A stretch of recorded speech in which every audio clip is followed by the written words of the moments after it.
Bollywood super star ದಳಪತಿ Vijay ಸದ್ಯ ರಾಜಕೀಯಕ್ಕೆ ಕಾಲಿಟ್ಟಿದ್ದು, ಮುಂದಿನ ವರ್ಷ ನಡೆಯುವ ತಮಿಳುನಾಡು ವಿಧಾನಸಭಾ ಚುನಾವಣೆಗೆ ಸಿದ್ಧತೆಯನ್ನು ನಡೆಸುತ್ತಿದ್ದಾರೆ.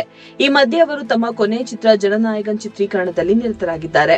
ಕಾಲಿವುಡ್ನ ಜನಪ್ರಿಯ ನಿರ್ದೇಶಕ ಎಚ್ ವಿನೋದ್ ಆಕ್ಷನ್ ಕಟ್ ಹೇಳುತ್ತಿರುವ ಈ ಚಿತ್ರವನ್ನ ಕನ್ನಡದ ಕೆವಿಎನ್ ಪ್ರೊಡಕ್ಷನ್ ನಿರ್ಮಿಸುತ್ತಿದೆ. ಜೂನ್ 22ರಂದು ವಿಜಯ್ 51ನೇ ಜನ್ಮದಿನವನ್ನು ಆಚರಿಸಿಕೊಂಡಿದ್ದು, ಈ ಹಿನ್ನೆಲೆಯಲ್ಲಿ ಸಿನಿಮಾ ತಂಡ ಟೀಸರ್ ಬಿಡುಗಡೆ ಮಾಡಿ ವಿಜಯ್ ಅಭಿಮಾನಿಗಳಿಗೆ ಸರ್ಪ್ರೈಸ್ ನೀಡಿದೆ. ಸದ್ಯ ರಿಲೀಸ್ ಆಗಿರುವ 1 ನಿಮಿಷ 6 ಸೆಕೆಂಡ್ನ ಟೀಸರ್ ಗಮನ ಸೆಳೆದಿದೆ. ಈ ಚಿತ್ರದಲ್ಲಿ ವಿಜಯ್ ಮತ್ತೊಮ್ಮೆ ಪೊಲೀಸ್ ಸಮವಸ್ತ್ರವನ್ನು ಧರಿಸಿದ್ದಾರೆ. ವಿಜಯ್ ಪೊಲೀಸ್ ಅಧಿಕಾರಿ ಪಾತ್ರದಲ್ಲಿ ಕಾಣಿಸಿಕೊಂಡಿದ್ದು, ಕೈಯಲ್ಲೊಂದು ಸಮುರಾಯಿ ಕತ್ತಿ, ಮತ್ತೊಂದು ಕೈಯಲ್ಲಿ ರಕ್ತ ಮೆತ್ತಿದ ಚಾಕು ಹಿಡಿದುಕೊಂಡು ಮಾಸ್ ಅವತಾರದಲ್ಲಿ ಕಾಣಿಸಿಕೊಂಡಿದ್ದಾರೆ.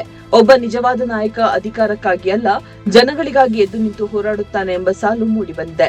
ಜೊತೆಗೆ ಟೀಸರ್ನ ಕೊನೆಯಲ್ಲಿ ಬನ್ನಿ ಎಲ್ಲರೂ ಒಟ್ಟಾಗಿ ಅಭಿವೃದ್ಧಿ ಹೊಂದೋಣ ಎನ್ನುವ ಕರೆಯನ್ನ ನೀಡಲಾಗಿದೆ. ಆ ಮೂಲಕ ಕಥೆಯ ಗುಟ್ಟು ಬಿಟ್ಟುಕೊಡದೆಯೂ ಕುತೂಹಲ ಮೂಡಿಸುವಲ್ಲಿ ಟೀಸರ್ ಯಶಸ್ವಿಯಾಗಿದೆ. ವಿಜಯ್ ಪಾತ್ರವನ್ನ ನಿಜವಾದ ನಾಯಕ ಎಂದು ಕರೆಯಲಾಗಿದೆ.